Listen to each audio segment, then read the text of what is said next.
Hoy nos corresponde el último tema de este ciclo de estudios.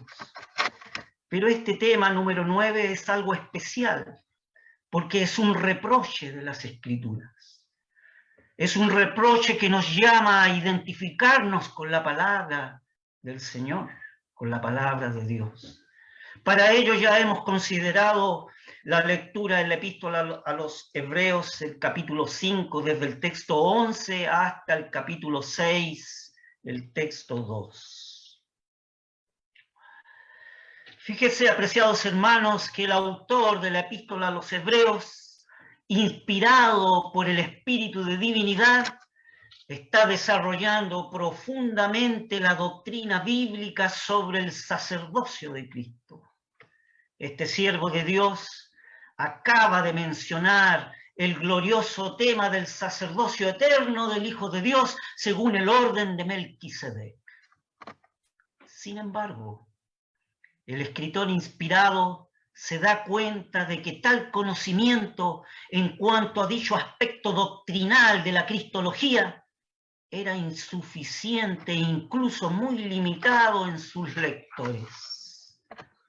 Tal situación le permite entonces introducir una extensa exhortación como advertencia en relación con los peligros de la inmadurez espiritual. Es decir, aquellos lectores por los cuales el autor de la epístola a los Hebreos escribía no se hallaban en las debidas condiciones espirituales para recibir las verdades tan profundas acerca del Señor. Les invito entonces a analizar algunos puntos de importancia acerca de este reproche por el cual el autor inspirado en el Señor lo expresa. El primer punto de nuestro estudio de esta noche sería de esta manera. En este pasaje aprendemos que la incapacidad para entender doctrinas profundas es una prueba de infancia espiritual en el que oye. Voy a volver a repetir este punto porque es esencial. En el pasaje que hemos estudiado y hemos leído en esta noche, manifiesta que la incapacidad para entender doctrinas profundas de la Escritura es una prueba, es una evidencia de la infancia espiritual de aquel que oye la Escritura. La porción que hemos leído, como hemos dicho, es uno de los varios paréntesis en la epístola.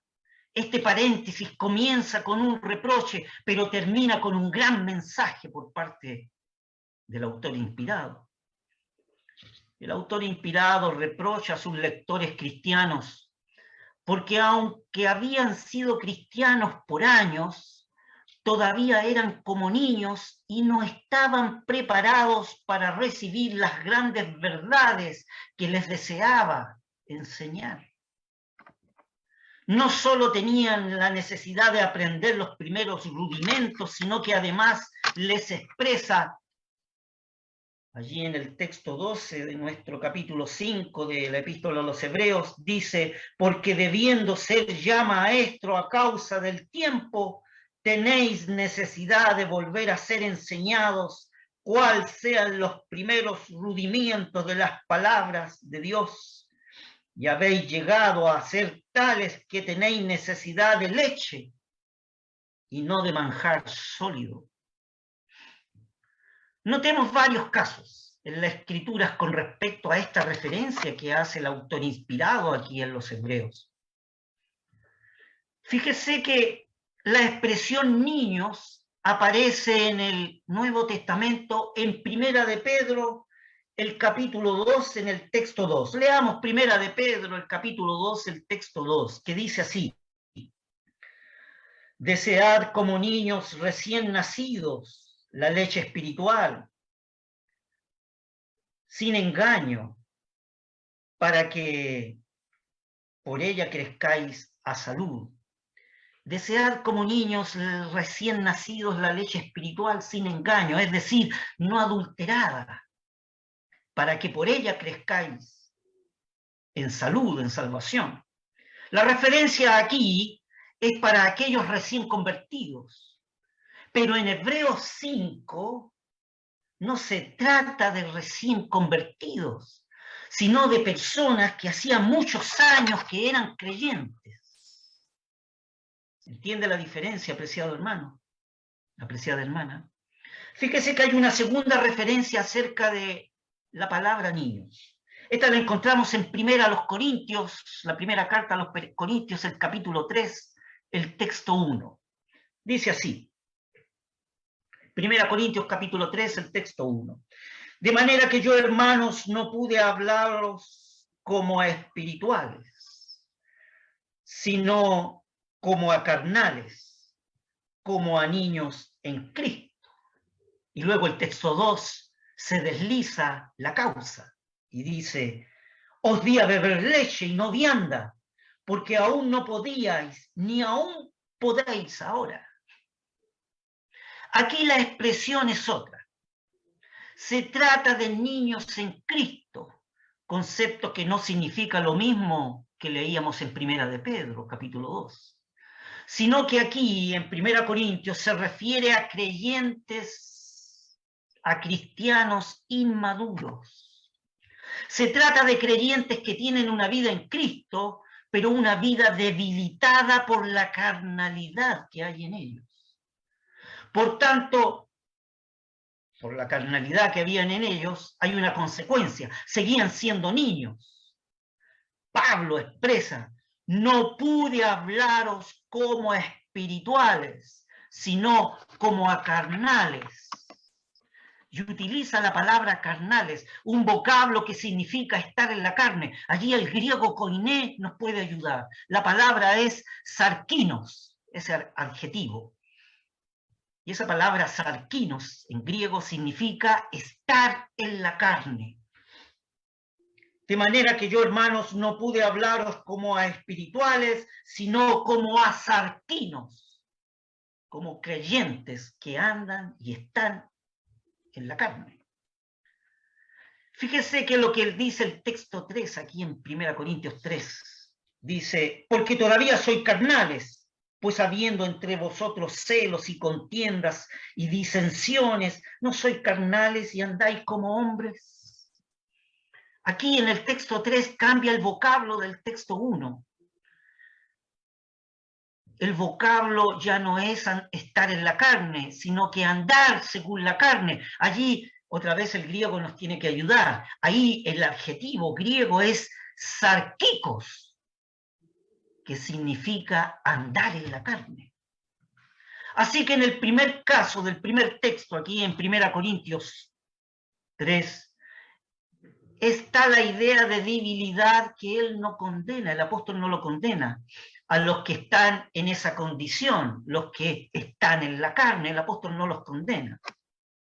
Pero en el segundo caso está el pensamiento de la complacencia de la carne, el disfrutar de los goces de la carne. A esto sí lo censura.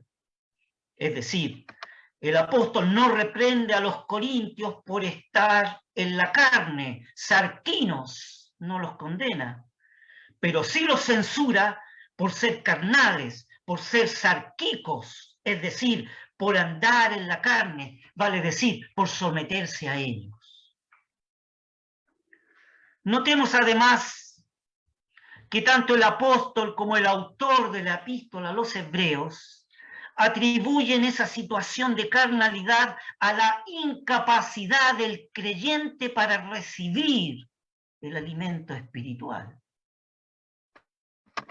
El apóstol Pablo califica a estos que no tienen apetito para la vianda como carnales, como sarquicos, y subraya que las divisiones en Corintios se originan precisamente por la falta de alimento espiritual en la iglesia o en la asamblea de Corintios.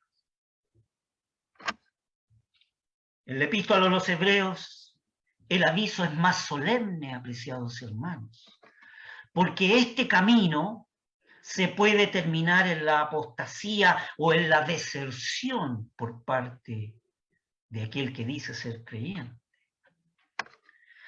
Lo que el escritor inspirado aquí en la Epístola a los Hebreos señala es que sus lectores estaban realmente viviendo en el más rudimentario estado de fe. Y el reproche culmina con la reprensión aquí en el texto 13, en Hebreos 5, que dice que cualquiera que participa de la leche es inhábil para la palabra de justicia porque es niño. Cualquiera que participa de la leche es inhábil para la palabra de justicia porque es un creyente infante, es un creyente niño. Podríamos preguntarnos entonces, queridos hermanos, ¿qué significa ser inhábil o inexperto para la palabra de justicia? Podríamos preguntarnos, ¿verdad? Fíjese que se pueden concebir tres explicaciones posibles con respecto a ser inhábil o inexperto en la palabra de justicia. Primero, se refiere en forma general a la palabra del Evangelio, podría ser esa palabra de justicia, a una cierta incapacidad para entender el mensaje cristiano. Ahí podría haber una explicación. Una segunda explicación acerca de la palabra de justicia, que es la palabra de Dios, es decir, los oráculos de Dios en la enseñanza del Antiguo Testamento, podríamos tomar esa palabra de justicia. Y hay una tercera visión que sería la que se denomina palabra de justicia, porque inculca la verdad de la relación práctica con Dios, centralizada en Cristo y cumplida en una vida que da expresión a esa relación. Es decir, aquel que es inhábil para la palabra de justicia es aquel que vive no en consecuencia con una vida cristiana en Cristo. No es consecuente en su vida cristiana. Lo esencial es que el niño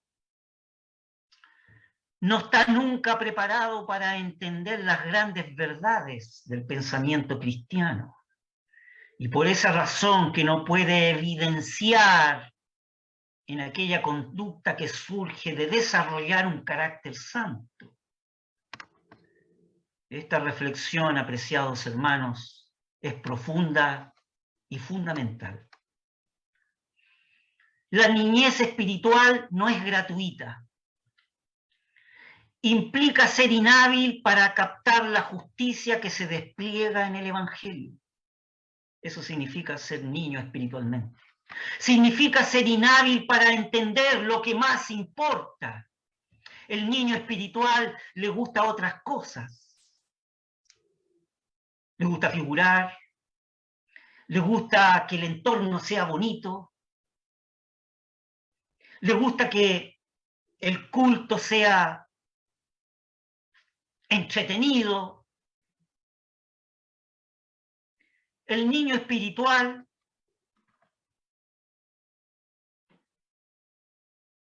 es inhábil para captar la justicia que se despliega en el Evangelio. Significa ser inhábil para entender lo que más importa, que es el estudio profundo de la palabra del Señor. Lo que aquí el escritor inspirado subraya en Hebreos 5 es que el cristiano inmaduro solo puede oír las cosas de niños. Y lo que no es menos grave, solo puede hablar de cosas de niños. Este es un creyente que está viviendo en una infancia espiritual prolongada, siendo un creyente en años en el Señor. Detengámonos aquí un momento. La Escritura nos conduce a dos grandes reflexiones. La primera, la madurez espiritual no es cuestión de años, es cuestión de alimento espiritual.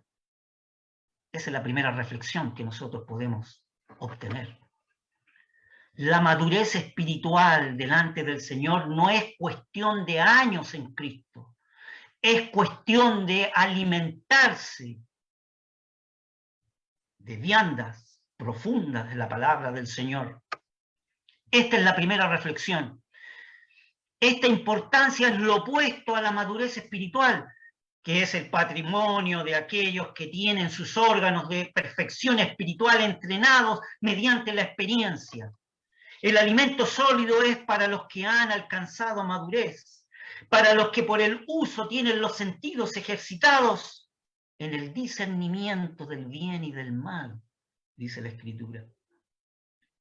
Y en el texto 14 de nuestro Hebreos 5 hemos leído: más la vianda firme es para los perfectos, para los maduros, para los que por la costumbre tienen los sentidos ejercitados en el discernimiento del bien y del mal. La expresión los que por la costumbre significa los que por el uso tienen los sentidos ejercitados. Hace referencia a un uso habitual de los órganos de percepción espiritual, de modo que hay aquí una segunda reflexión, porque se hace referencia a una vida que se disciplina para crecer. Se hace referencia a una vida espiritual que se disciplina por parte del creyente con el objetivo de querer crecer en el Señor. Volvemos a decir entonces, la madurez espiritual no es cuestión de años en Cristo, es cuestión de alimento de una vida que se disciplina delante del Señor. La conclusión del autor de la epístola aquí a los Hebreos es penosa. Sus lectores no estaban preparados. Es como si el autor de la epístola a los Hebreos dijera o razonara de esta manera: ustedes todavía necesitan leche, no pueden digerir todavía la vianda o el alimento sólido, necesitan leche porque son niños, y esto hace que estén estancados espiritualmente, no reteniendo ni siquiera los primeros rudimentos de la fe cristiana. Es como si el autor inspirado a los hebreos dijera eso. Notemos que el hilo del argumento del autor inspirado, fíjese el hilo del argumento, es que este autor inspirado en el Señor ha escrito el capítulo 2, el capítulo 3, el capítulo 4 de Hebreos, en la epístola, ha mencionado reiteradas veces un gran tema que es el sacerdocio de Cristo, y al comienzo del capítulo 5 comienza a explicar que este sumo sacerdocio es del orden de Melquisedec. Y entonces en ese momento el escritor inspirado en el Señor se detiene, porque él quiere seguir dando alimento sólido, él quiere seguir dando una vianda sólida a sus apreciados hermanos, pero sus destinatarios no están preparados para entender el mensaje. Esto es así porque estaban ignorando una enseñanza específica. Lo que había comenzado a desarrollar en el capítulo 5, estos lectores de la epístola a los hebreos estaban ignorando la enseñanza acerca de Melquisedec, y por lo tanto estaban ignorando la enseñanza acerca del sacerdocio de Cristo. Esta era la enseñanza de que carecían ellos. Es hacia esta verdad profunda del sacerdocio de Cristo que el escritor trata de llevar a sus lectores amados. Pero estos eran tardos para oír. Fíjese que algunos comentaristas hacen la penosa reflexión de esta porción diciendo: ¿cómo se repite la historia en el día de hoy? Es una penosa reflexión de los comentaristas de nuestro tiempo. Fíjese que en el texto 1 y en el texto 2 del capítulo 6 y de la epístola a los Hebreos, el autor dice que no va a explicar otra vez los rudimentos, es decir, no va a poner otra vez los fundamentos del cristianismo. Y él dice, por tanto, dejando la palabra de comienzo en la doctrina de Cristo, vamos adelante a la perfección. Estos diferentes fundamentos que aquí aparecen en el texto 1 y el texto 2 de capítulo 6 se pueden agrupar en tres grandes grupos. Primero, está el arrepentimiento de obras muertas y la fe en Dios. Ahí hay un grupo. El segundo grupo es la doctrina de bautismos y de la imposición de manos. Y el tercer grupo es la resurrección de los muertos y el juicio eterno. Fíjese que para el primer grupo el arrepentimiento se llama fundamento porque había sido una de las primeras experiencias de los lectores cuando habían recibido a Cristo. Y con respecto a las obras muertas, seguramente hacen referencia a las ceremonias que, habiendo venido Cristo, eran ahora ceremonias sin vida. También se refiere a esas obras muertas, a aquellas obras que el creyente en Cristo hace, que no tienen nada que ver con su Señor, ni tienen nada que ver con la dirección del Espíritu Santo. Luego está la fe en Dios, que es la lección básica que proviene del Antiguo Testamento, y ahí acaba el primer grupo. En el segundo grupo se habla de bautismos y de la imposición de manos. No se hace aquí referencia al bautismo cristiano, sino a las abluciones del ceremonial judío. No olvide que la epístola a los Hebreos está dirigida a creyentes judaicos, creyentes hebraicos. Así que no se refiere al bautismo cristiano, sino a las abluciones del ceremonial judío tomada del servicio sacerdotal arónico y que figuraban allí en Levítico 16, el texto 4 y 24, que hemos estudiado en otra oportunidad.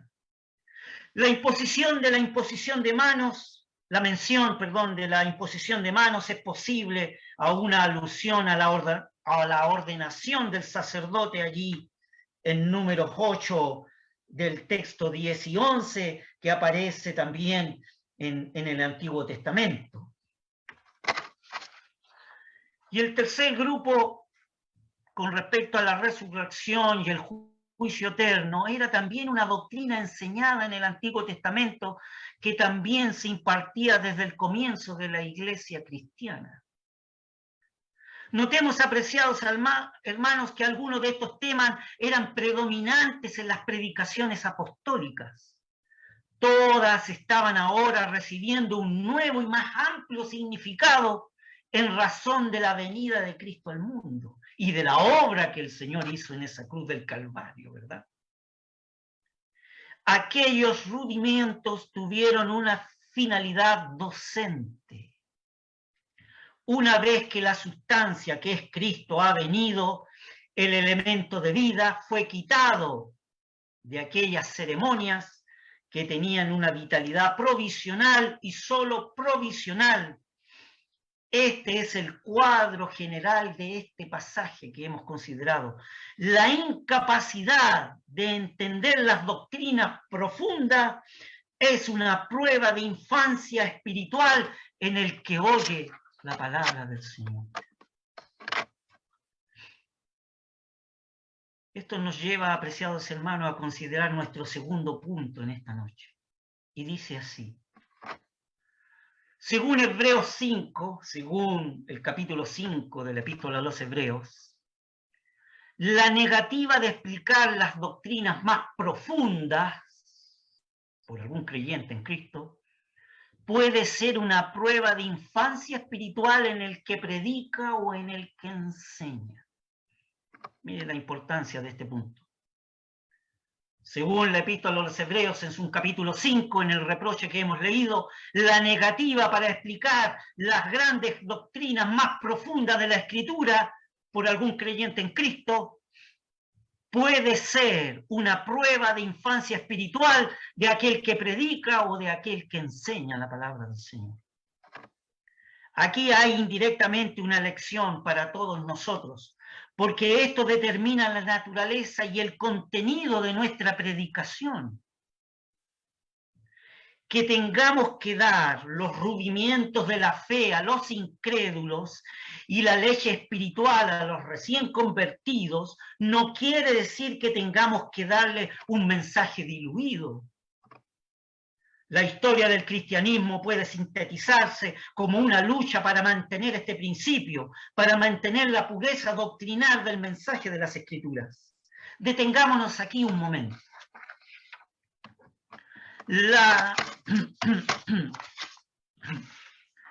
Aquello que las Escrituras se denomina leche es en realidad el fundamento de la fe. Y por lo tanto la leche tiene que ser el alimento no adulterado de la palabra de Dios. Es un alimento elemental, pero es un alimento. El mensaje de este pasaje es tan necesario hoy como lo era de entonces, porque algunos creen aquí un dilema. Con frecuencia se oye decir o con frecuencia se dice, no se puede dar doctrina porque la gente no la puede recibir. O se dice además, hay que tratar temas sencillos, temas prácticos, no teóricos. Otros dicen, yo no soy teólogo, por lo tanto no entiendo cuando se tratan las cosas profundas. Y hay otros que dicen que las reuniones tienen que ser ágiles, dinámicas. Apreciados hermanos, los apóstoles no pensaban de esa manera. Y el escritor de la epístola a los Hebreos tampoco pensaba así.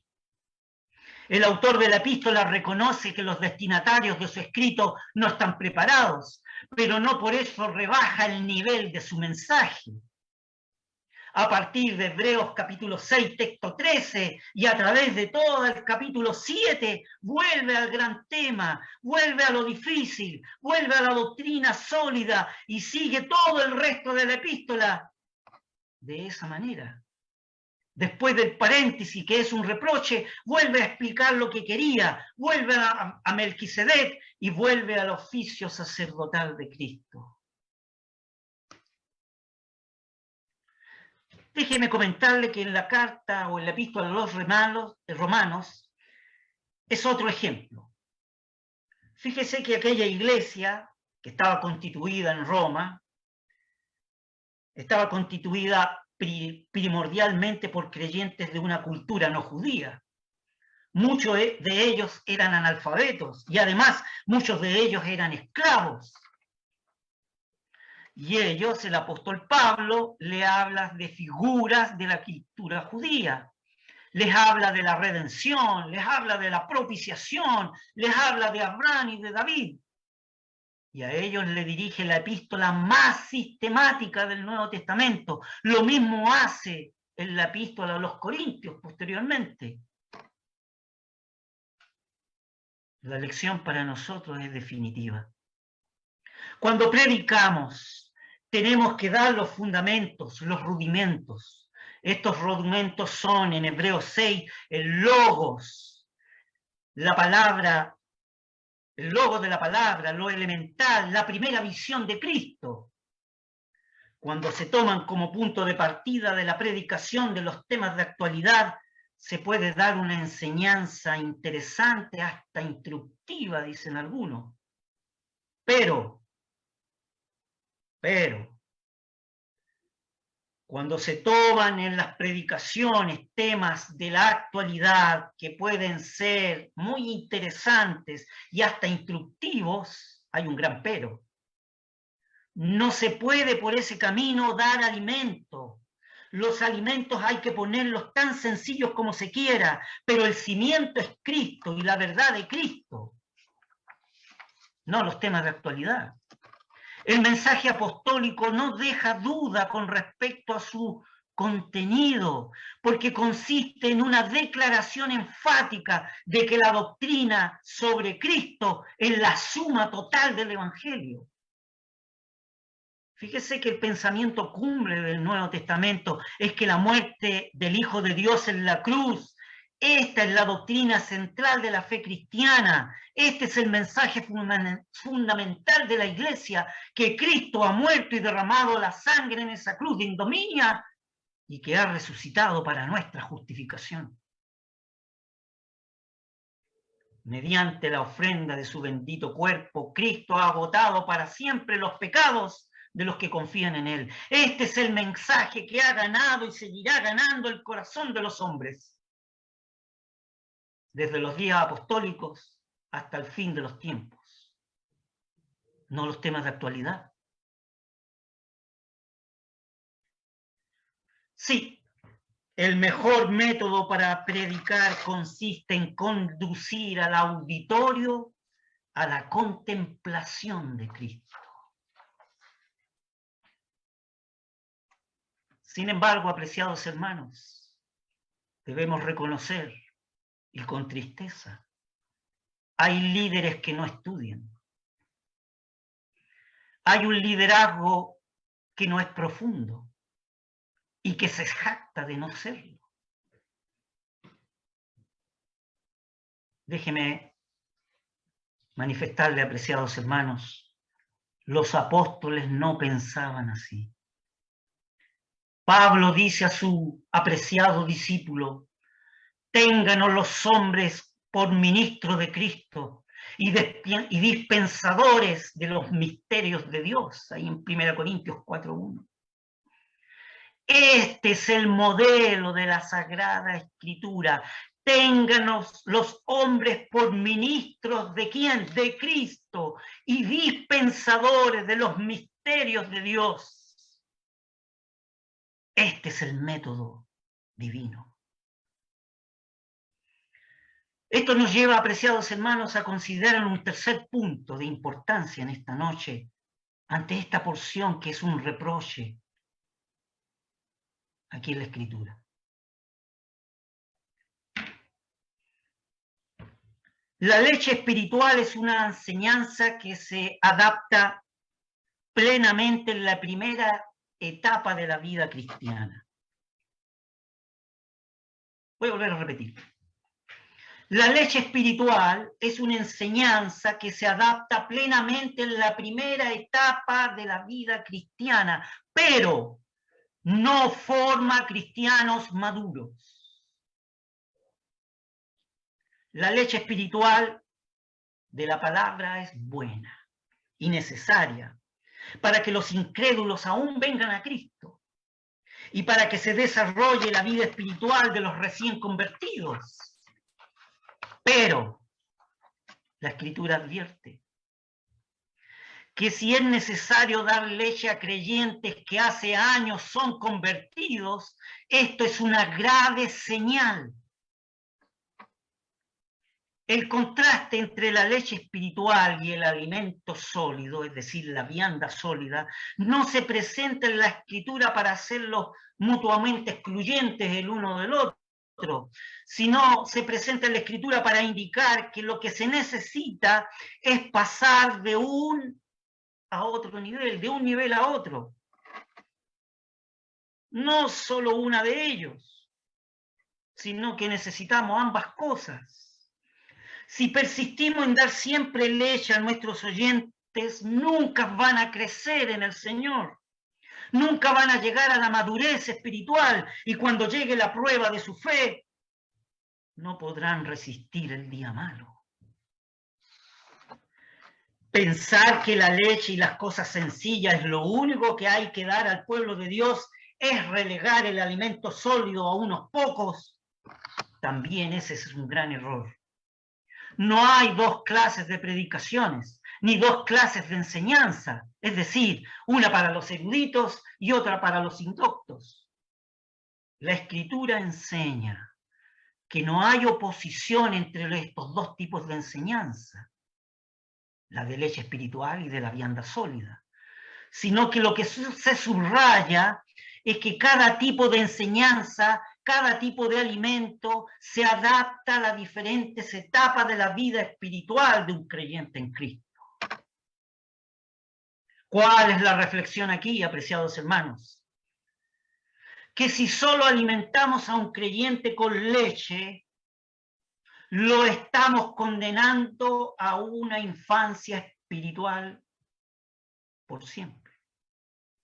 Un creyente inmaduro no podrá entender las grandes profundidades de la Escritura y por esta razón no podrá desarrollar un carácter santo. Esto nos lleva a considerar el cuarto y último punto de esta noche. Y dice así: cada creyente tiene que descubrir por sí mismo los propósitos de Dios y tiene que apreciar la grandeza del Señor y su gloria. Fíjese que hay palabras que sorprenden aquí en el capítulo 6, el texto 1. Dice así: por tanto, dejando la palabra de comienzo en la doctrina de Cristo, vamos adelante a la perfección. No olvide que aquí la palabra perfección es madurez. Fíjese que uno hubiera esperado que el autor inspirado de la epístola a los hebreos les dijera que como eran niños espirituales, que ya no podían recibir alimento sólido y que les iba a dar pura leche. Pero el autor inspirado no habla así. Lo que les dice: vamos adelante. Notemos que tampoco pide disculpas por darles alimento sólido. No dice: dado que ustedes son tan débiles, entonces, no obstante, pese a ello que ustedes son débiles, les voy a dar alimento sólido. No pide disculpas. Lo que les dice: dado que ustedes son débiles, por tanto vamos adelante. Es decir, dejemos los rudimentos de la doctrina de Cristo y vamos adelante.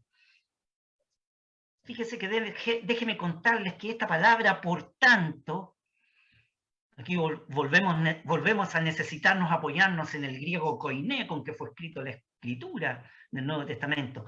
Es una conjunción del término que significa dio, que significa ser consecuente, consecuentemente. Entonces, consecuentemente, dejando la palabra del comienzo en la doctrina de Cristo, vamos adelante a la madurez. Eso es lo que está diciendo. Y es muy expresivo. Lo que el escritor inspirado quiere decir es que aquella condición de inmadurez era tal entre los oyentes que solo podía ser curada mediante una apreciación de lo que está envuelto en la doctrina sobre el sacerdocio de Cristo. En otras palabras, aquella condición de inmadurez de sus lectores de la epístola era tal que solo podía ser curada con un alimento sólido en doctrina y profundo de la palabra del Señor acerca del Señor Jesús como sacerdote. Fíjese que esto es fundamental, apreciados hermanos, si queremos entender la epístola a los hebreos. Este aspecto es definitivo. El escritor aquí, inspirado por el divino autor, nos habla a todos nosotros. Porque aún los que menos han crecido, aún los que supuestamente menos dotados son en la iglesia del Señor, van a dejar de serlo solamente en la medida en que comiencen a recibir una enseñanza sólida, una doctrina profunda. Como diríamos los chilenos, un plato de porotos granados con un bistec encima. La enseñanza es clara. Deje los rudimentos, pero solo déjelos después de conocerlos bien. Pero después de poner los cimientos en Cristo, Siga adelante, vamos adelante con las grandes verdades del Señor, con las grandes doctrinas que harán crecer su alma y a su congregación. ¿Cuál es el mensaje, apreciados y queridos hermanos? No se quede en la infancia espiritual. Aprenda que las cosas profundas de Dios son para usted. Aprenda que lo más importante en la iglesia es el ministerio de la palabra del Señor. No se desentienda del aprendizaje ni de la disciplina que lleva el aprendizaje. Es a través del ministerio de la palabra que usted aprenderá y aprenderá a reconocer cuál es el lugar que ocupa en su vida en la mente del Señor y cuál es el lugar que ocupa su vida en el corazón de Dios. Todo creyente en Cristo es llamado a vivir como una experiencia personal todo cuanto Dios ha puesto para él y a través de él. Porque cada hijo de Dios, Dios desea de él que sea para alabanza de la gloria de su gracia, en la cual somos aceptos en el amado, dice Efesios 1:6. Y Dios desea para cada uno de los suyos que conozca el propósito por el cual fue llamado. Oh, apreciados hermanos, hemos llegado al fin de nuestro ciclo de estudios.